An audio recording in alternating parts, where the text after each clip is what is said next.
Hello, my wonderful friends, and welcome.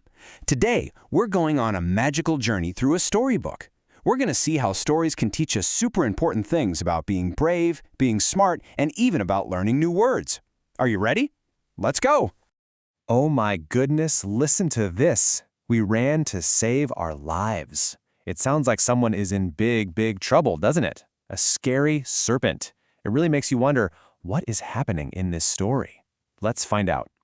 So that sentence comes from a story called A Miraculous Escape.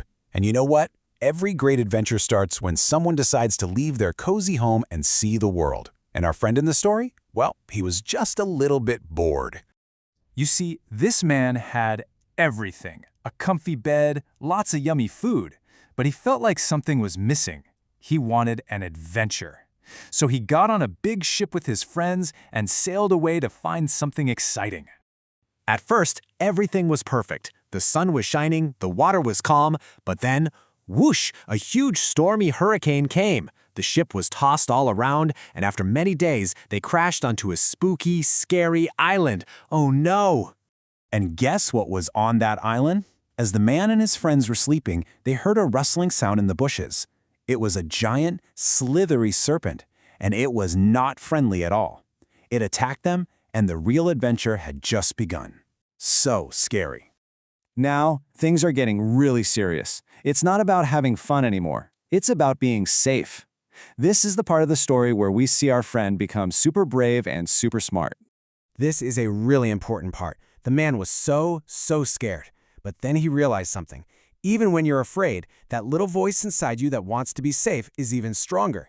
That feeling helped him to stop being scared and start thinking. And he came up with a brilliant plan. First, he knew he was in danger, so he collected lots of sticks and leaves and built a little fort all around himself, like a tent. He hid inside all night long so the serpent couldn't get him. And in the morning, he ran to the beach, waved his arms at a passing ship, and they rescued him. Hooray! Now the book asks us a question.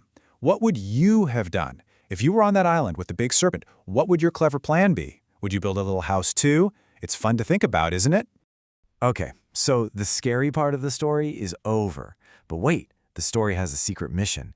That whole exciting adventure was actually a super fun way to teach us all about language and new words. Isn't that cool? Think about how the man was feeling. He was super scared, right? Well, words like alarmed and frightened are just other ways to say scared. And after all that running and building, he was really tired. Another word for that is exhausted. See? The story helps us feel the words. And there are more word games. We learn how to change words, like turning kind into kindness. We also learn about opposites, like how the man was wealthy at the beginning, which is the opposite of poor. It's like a workout for our brains. And to help us learn even more, the book gives us a few more little stories. Each one has a special lesson hidden inside. Let's see what they are. This story is about a silly dog with a yummy bone. He looked in the water and thought he saw another dog with the bigger bone, but it was just his own reflection. He got greedy and barked, and his bone fell right into the water. Splash! This story teaches us to be happy with what we have. But this story is totally different. It's about a very brave boy named Sharpen. He saw his neighbor's house was on fire. Instead of running away, he ran towards the danger to save two little children who were stuck inside. What a true hero. And guess what? This is the amazing part. Sharpen was only 6 years old. That's maybe just a little older than you are. This teaches us a super important lesson. You don't have to be big and strong to be brave. You just have to be kind and helpful. So, after all these amazing stories, what's the big secret? What's the magic trick that makes stories so good at teaching us things? Well, here it is. Stories are the best teachers because they're full of feelings, which helps us remember things. They show us what happens when people do things, good or bad. And best of all, they pull us right into the adventure.